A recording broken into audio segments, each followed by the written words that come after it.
नमस्कार दोस्तों, आप सभी का बहुत बहुत स्वागत है एक बार फिर से the truth voice of India के इस यूट्यूब चैनल पर। दोस्तों, आज के इस वीडियो में मैं आपको बताऊंगा केंद्र सरकार में 2014 के बाद जब मोदी सरकार केंद्र में आई थी, इसके बाद रोज़गार के लिए जो है सबसे बड़ा मुद्दा जो है हमारे भारत के लिए, वो आखिर उसमें इनका क्या योगदान रहा। राष्ट्रीय और अंतर्राष्ट्रीय स्तर पर मोदी सरकार या फिर कहें बीजेपी सरकार का बहुत योगदान रहा है, ये सभी जान रहे हैं कांग्रेस की तुलना में। लेकिन रोज़गार के ऊपर जो प्रधानमंत्री नरेंद्र मोदी ने 2013 और 14 के करीब कहा था, उसमें अब क्या रहा है, आइए देखते हैं। आज वर्तमान परिदृश्य में बजट पास होने के बाद आज राज्यसभा में और लोकसभा में केवल यही डिबेट हो रहा है कि ये बजट जो है हमारे देश के लिए किफ़ायती रहेगा, फ़ायदेमंद रहेगा या फिर नहीं रहेगा। हमारे देश में जितने भी विपक्षी पार्टी हैं बीजेपी की सरकार के, कांग्रेस ले लें और उसके साथ में जो भी विपक्षी पार्टी हैं, वो यही बातें कर रहे हैं। और कोई भी किसान आंदोलन जो इतने महीनों से चला, उसके ऊपर कोई भी डिबेट नहीं कर रहा है। बस इतना ही बात कर रहे हैं कि जो बजट है हमारे देश के लिए, जो विपक्षी पार्टी हैं वो बात कर रहे हैं कि कितना ख़राब है, और जो केंद्र सरकार में बीजेपी पार्टी है वो बात कर रही है कि बहुत ही अच्छा है। लेकिन बजट से पहले जो किसान आंदोलन हो, उसमें राज्यसभा में कोई भी डिबेट अभी नहीं हो रही है। अब हम बात करते हैं रोज़गार के ऊपर बीजेपी की सरकार ने आखिर क्या किया। दोस्तों, अगर मैं बात करूं 2014 की, तो 2014 में बीजेपी सत्ता में आने के बाद से मोदी सरकार के लिए नौकरी सृजन करना एक कठिन नट की तरह साबित हुआ। देश के आशावादी युवाओं के लिए रोजगार पैदा करने का वादा उन प्रमुख वादों में से एक था, जिन्होंने 2014 के लोकसभा चुनाव में भाजपा के जीत में मदद की। यहाँ तक कि अपने कार्यकाल के अंत में और एक लीक NSSO रोजगार सर्वेक्षण विवाद की पृष्ठभूमि में मोदी सरकार नौकरियों के निर्माण के लिए अपने प्रयासों के प्रति आश्वस्त रही है।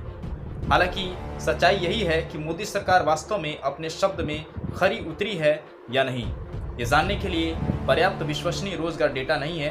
भारत में नौकरी डेटा एकत्र करने की प्रथा काफ़ी हाल ही में है। यदि कुछ भी हो तो उपलब्ध डेटा भारत में नौकरी परिदृश्य की एक अस्पष्ट तस्वीर पेश करता है और बिल्कुल भी स्पष्ट नहीं है कि किसको नौकरी मिलती है और कितनी नौकरी है। इसकी तुलना करने का कोई निश्चित तरीका नहीं है कि सरकार ने रोजगार के मामले में अपने पूर्ववर्ती के विपरीत प्रदर्शन कैसा किया है और कैसा नहीं किया है। 2014 के लोकसभा चुनाव के लिए चुनाव प्रचार के दौरान आगरा में एक चुनावी रैली के दौरान नरेंद्र मोदी ने हर साल एक साल 1 करोड़ नौकरी का वादा किया था।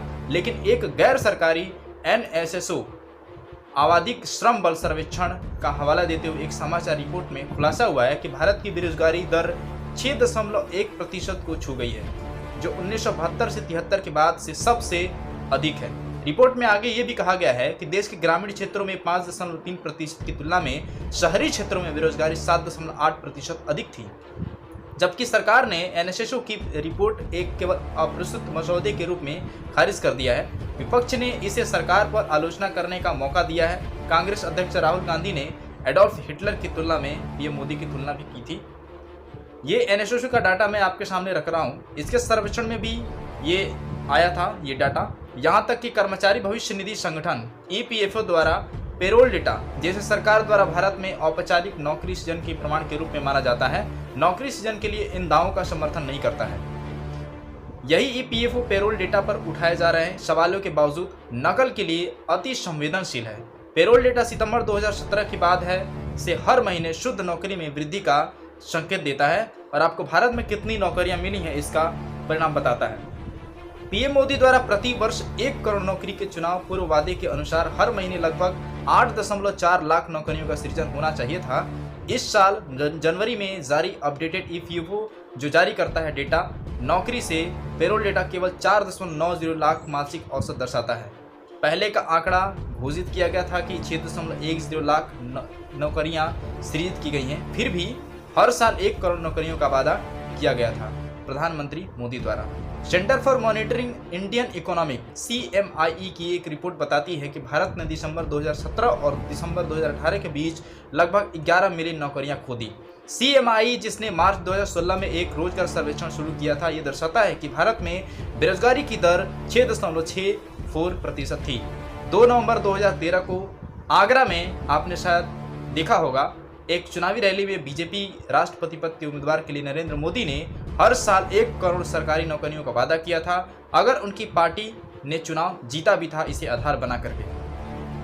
नरेंद्र मोदी की सरकार बनने के 3 साल बाद भी रोजगार सृजन सरकार की सबसे बड़ी विफलता है। श्रम ब्यूरो के आंकड़ों से पता चलता है कि 8 वर्ष में रोजगार सृजन सबसे कम हुआ है। 200 से अधिक शहरों में किए गए सर्वेक्षण में लगभग 63% प्रतिभोगियों ने, मतलब जिन्हें नौकरी की जरूरत है, उन्होंने कहा है कि सरकार के प्रयास बेरोजगारी को कम करने में विफल रहे हैं, मतलब असफल रहे हैं। सरकार बिल्कुल भी सफल नहीं रह पाई है इसमें। श्रम ब्यूरो के आंकड़ों के अनुसार 2015 और 2016 अप्रैल दिसंबर के लिए रोजगार सृजन या नौकरी में वृद्धि क्रमशः 1.55 लाख और 2.3 लाख रही है, जो कि बहुत कम है। ये संख्या चुनाव प्रचार के दौरान नरेंद्र मोदी द्वारा किए गए वादों से काफी कम है और मनमोहन सरकार के तहत 2009 में बनाई गई 10 लाख से अधिक नौकरी की तुलना में काफी कम है। अब आप समझ सकते हैं, श्रम ब्यूरो के पिछले साल के सर्वेक्षण में यह पाया गया कि 8 सबसे बड़े रोजगार सृजन क्षेत्रों में कपड़ा है, चमड़ा, धातु, ऑटोमोबाइल, रत्न और आभूषण, परिवहन, सूचना औद्योगिकी और हथकरघा क्षेत्र रोजगार सिकुड़ रहे हैं। 2015 में लगभग 19,000 लोगों ने रत्न और आभूषण क्षेत्रों में नौकरियां खोदी, जबकि लगभग 11,000 श्रमिक हथकरघा से जुड़े हुए पावरलूम क्षेत्र में रोजगार से बाहर हो गए। चमड़ा और ऑटोमोबाइल क्षेत्र में रोजगार में 8,000 की गिरावट देखी गई, जबकि परिवहन क्षेत्र में 4,000 लोगों की नौकरियां चली गई। यहाँ ही नहीं, लॉकडाउन में लगभग 10 करोड़ लोगों ने, सरकारी डेटा के अनुसार इतने लोगों ने लगभग अपनी जो नौकरियां हैं प्राइवेट क्षेत्र में उन्होंने खोई हैं। लेकिन आज के परिदृश्य में जब भी आप देखेंगे, चाहे वो लोकसभा हो चाहे राज्यसभा में डिबेट हो, उसमें कभी भी रोजगार के ऊपर बात नहीं किया जाता और प्रधानमंत्री मोदी कभी भी रोजगार के ऊपर बात नहीं करते।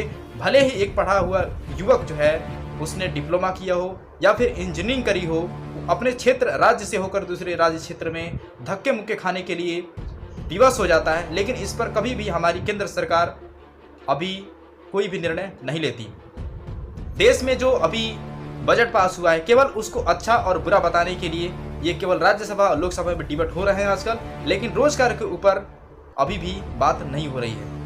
अनुराग ठाकुर को मैं देख रहा था जब राज्यसभा में उनकी डिबेट चल रही थी, वो ये बता रहे थे, प्रधानमंत्री मोदी के मुंह मिठू बन रहे थे वो, और ये बता रहे थे किस प्रकार से जो बजट है वो किफायती होगा लोगों के लिए। लेकिन रोजगार की अगर बात करें तो उन्होंने भी कोई बात नहीं करी। केवल मैं उनकी बात नहीं करूंगा, बल्कि कोई भी लोकसभा में जो सांसद हैं और जो राज्यसभा में हैं वो बिल्कुल भी रोजगार के ऊपर बात नहीं करते हैं।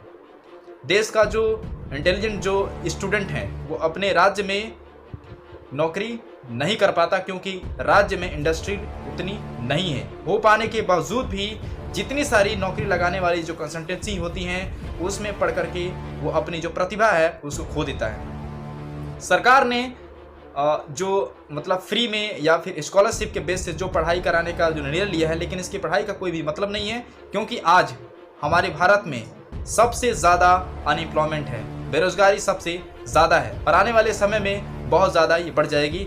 लेकिन केंद्र सरकार इसके ऊपर कोई भी निर्णय नहीं ले रही है। अलग अलग जो उद्योग बनने चाहिए, हर एक राज्य में उद्योग बनने चाहिए, लेकिन ये बिल्कुल भी इस पर काम नहीं कर रहे हैं। तो आपने देखा, ये जो सरकारी डाटा है ये बताते हैं कि किस तरीके से हमारी जो बीजेपी सरकार हो या फिर कांग्रेस की सरकार हो, मैं केवल एक सरकार की बात नहीं कर रहा, कोई भी सरकार हो जो केंद्र में आई हो, चाहे वो बीजेपी हो चाहे वो कांग्रेस हो, इन्होंने कभी भी बेरोजगारी के ऊपर बात नहीं करी, बल्कि चुनावी आंदोलन में लोगों को भड़काना और चुनाव जीतने के लिए लोगों को झूठी दिलासे देना, इनके सिवा इन्हें कोई काम भी नहीं आता। दोस्तों, आपको ये वीडियो अच्छी लगी तो अपने लाइक्स सब्सक्राइब ज़रूर करिएगा। इस तरह की वीडियो मैं हमेशा लाते रहता हूँ। मिलते हैं अगली वीडियो में, तब तक के लिए इजाज़त दीजिए। जय हिंद, जय भारत।